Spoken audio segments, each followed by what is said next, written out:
Coach. Great game. Thank you. And we will start with opening comments from Coach Willard, and then we will go to the student athletes. So, Coach.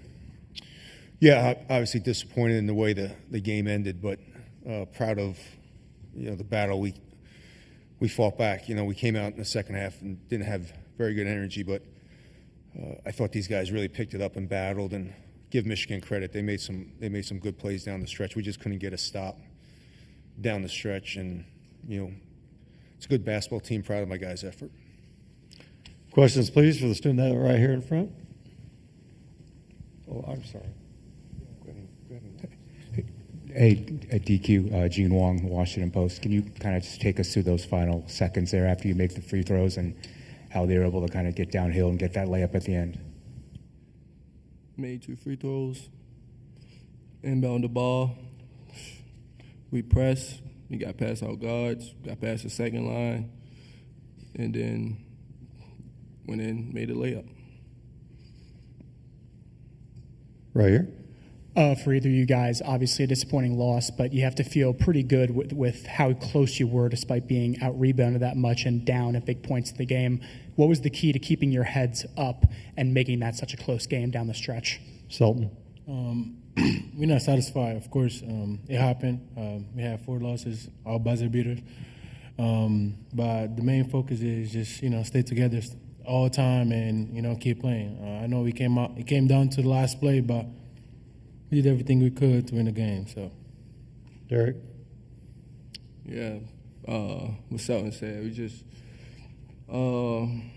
we didn't finish the half out great, or we didn't come into the half great, and then we let until the second media timeout to pick it up, and it wasn't too late, but we couldn't rack up stops. Right here. Harrison Rich, the Diamondback. Selton, you mentioned the 4 losses on pretty much buzzer beaters. Has there been anything you've noticed in terms of maybe a trend with those, a similar thing that happened, and anything you can learn from that to prevent the same thing from happening going forward? oh yeah, we gotta prevent from the get-go, from the start, not to depend on the last shot of the game. We keep learning. It's sports, things happen, but you learn after every game. Questions, please. Right here. Hey, for both you guys, how can you use this as motivation going into the NCAA tournament? Derek. Just make smarter decisions on the defensive end. No fouls, but just contain, stay in front of them, and just hopefully we never in that position again to even do that. Sultan. Oh yeah, like I said, we keep learning. We definitely got to do a better job rebounding. That's the main thing, especially for the guards on our team. But at the same time, we take every loss as a lesson, so to see what we can do in the March Madness. Right here. George Gerbo, Washington Times. For Derek, your looks and your makes from threes, we haven't seen you hit like that since December, basically. Was that just part of what you wanted to do today, not just be an inside presence, but also get your perimeter shooting going too? I mean, I work on it every day. I just don't shoot a lot in a game, shoot 1 or 2 a game. Haven't been making them, but, I mean, they left me open for a lot of times, and I just made them. Any other questions? Thanks, fellas. We appreciate it. We will continue with Coach. Right here. Hey, Kevin, Selton mentioned the losses at the buzzer. Obviously, what do you kind of tell the guys, or to make sure that doesn't happen when you're playing in the big tournament next week? No, it's a learning lesson. That's the way I talk to them. That's the way we're going to look at it. We did a lot of things right to get to that spot. We just did one thing wrong, and it's disappointing. But every time we've had one of these losses, and we've had 4 of them now, and these guys have learned what we've done wrong, and we've actually bounced back and come back. So I'm going to use the same thing. I got to make an adjustment late in the game, and give Trey a lot of credit. You know, he made a tough left-handed layup. Questions, please? Right here.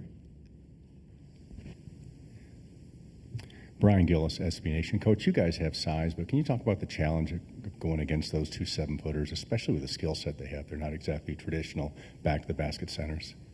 No, I mean, I think really where their size gets you is Donaldson's a big guard, Burnett's a bigger guard, and then when Roddy Gale is playing the way he played today, I think that gives them a different dimension. Obviously, their size is different. But we got to, our guards have to do a much better job of helping rebound. It's one thing that has been a little bit of a weakness of ours, and we have two of our starters that have 1 rebound each. Sometimes when you play against bigger teams, you need your guards to go in there and dig them out, and I think that's the biggest challenge with them. Right here.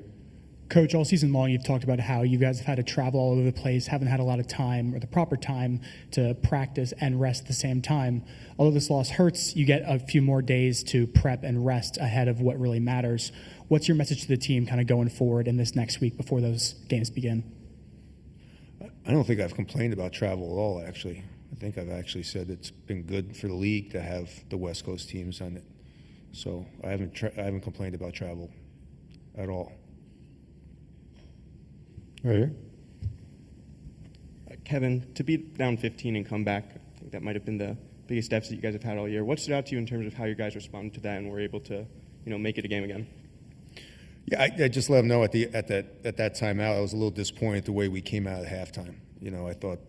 I thought they came out very aggressive, and I thought we didn't come out with the same aggressiveness that they did. So. I knew we'd get back in it because these guys have battled all year and they've been really good all year. It's just, when you're giving up offensive rebound after offensive rebound, when you're getting some good defensive stops, it gets a little disheartening, and it's something that we haven't had happen to us. And it was really the difference in the game. Right up here. Hey, Kevin, after playing these games this week, arguably your best game of the season yesterday, toughest game of the season today, this league and this gauntlet, how does that set you up for what's coming in the next weeks? Yeah, we're going to enjoy Selection Sunday tomorrow. The greatest thing about this league is there's so many different styles. Dusty switches a lot, 1 through 4. Then you have traditional with Coach Izzo, who's very traditional with hedging and being physical. You have teams that play fast like Iowa. You have some teams that play really slow like Minnesota and physical. So whoever we play on Thursday or Friday, we're going to have seen that style. And I think it's what's really unique about this conference is it makes you adjust as a coach and makes you get better as a coach because you see so many different styles. It's just not the same basketball night in, night out. Couple more for Coach right here. Kevin, obviously you want to be playing tomorrow, but is it valuable to have an extra day of rest, especially if you're playing on a Thursday instead of Friday? No, I'll be honest. If I see another buzzer beater, I'd rather be playing tomorrow. It's hard to win. It's hard to win conference championships. It's hard to win conference tournament championships. When you have a chance, you got to take it. You got to take advantage of every opportunity you get. All right, Coach. Thank you very much. Thank you.